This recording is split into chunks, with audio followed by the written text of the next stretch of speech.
Bonjour à toutes et bonjour à tous. Merci de nous rejoindre pour ce webinaire dans le cadre du projet Plasticity. C'est un sujet un peu différent cette fois-ci dans le cadre de Plasticity. Il s'agit donc de traiter toujours le sujet des plastiques en fin de vie sur un territoire, mais en ayant une approche qui combinerait éco-conception et design des pièces.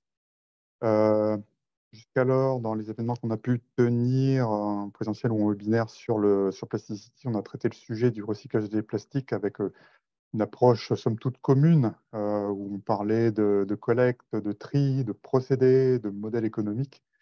Et aujourd'hui, nous nous intéresserons aux bénéfices et aux effets de l'éco-conception et du design vis-à-vis du recyclage et un meilleur recyclage des plastiques. En l'occurrence, donc, nous nous placerons au carrefour de la créativité et de l'ingénierie. Écoutez, voici le menu. Je vais revenir sur une présentation du projet Plasticity, les activités qui auront été menées sur le secteur de Douai et les résultats obtenus.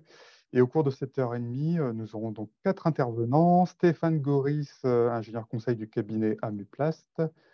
Patrick Gaspard, fondateur et dirigeant de la société R3D, Anaïs Lehambre, directrice générale de la société CVP, et Sébastien Bouc, administrateur du club Noé.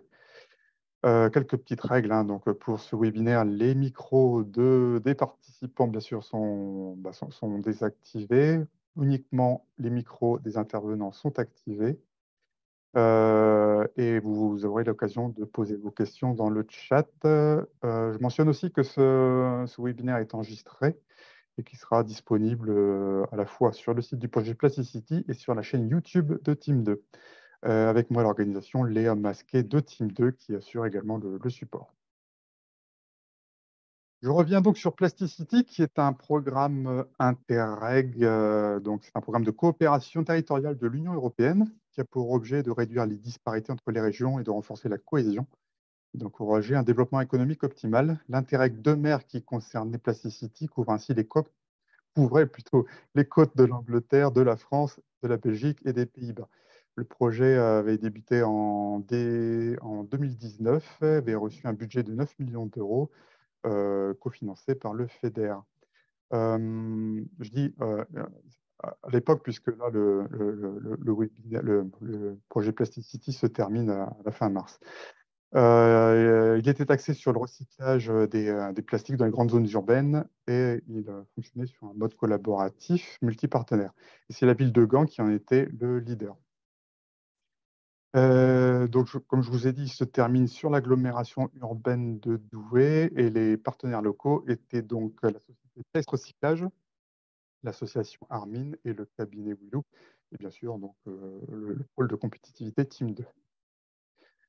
Le projet est né du constat que dans ces grandes zones urbaines, certains plastiques pouvaient être qualitativement éligibles au recyclage, mais certains ne trouvaient pas leur place dans les schémas actuels de recyclage pour des problèmes, par exemple, de mise à niveau des installations de collecte et de tri, ou encore en raison d'une massification insuffisante. Et ce sont finalement des plastiques que l'on peut considérer comme perdus au sens où ils ne sont pas traités. On les trouve au sein des commerces, des bureaux, des administrations ou encore des écoles. Ainsi, le but de Plasticity, c'est de trouver une issue locale pour permettre une réutilisation de ces plastiques, aussi une réutilisation locale à l'échelle du territoire sélectionné. Donc, l'objectif était d'augmenter le taux de recyclage au moyen de la constitution d'un hub, donc un réseau local d'acteurs qui représentait idéalement l'ensemble de la chaîne de valeur et des infrastructures physiques. Euh, la finalité était donc de créer de nouvelles chaînes de valeur et de produire de nouveaux produits, à nouveau, j'insiste sur le côté local, déchets locaux pour réutilisation locale, de générer un impact économique également sur le même territoire.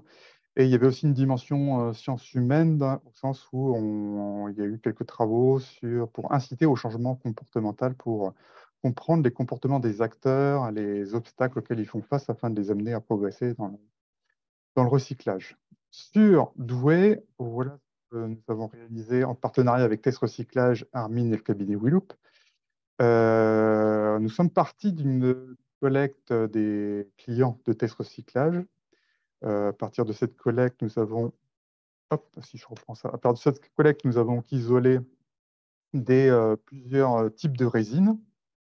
Il y avait les films plastiques en polyéthylène basse densité, des produits en polyéthylène et polypropylène et produits en PVC.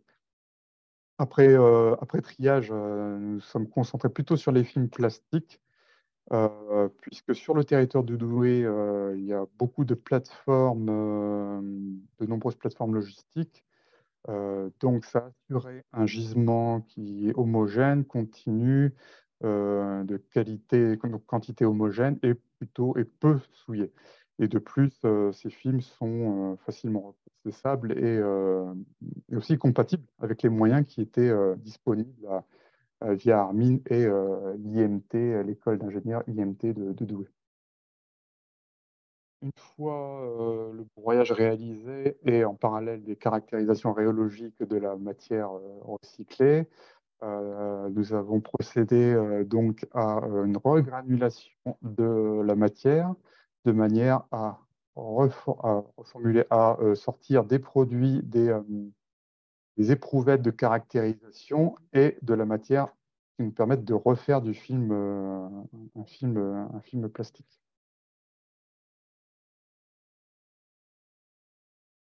Donc, voici les résultats. Alors là, juste une photo pour illustrer que, bon, sans surprise, on a un film recyclé qui, du point de vue aspect, est très, bon, voilà, pas aussi blanc que la référence, le polyéthylène basse densité de référence. Mais cependant, sur les aspects, les propriétés mécaniques, on est retombé sur des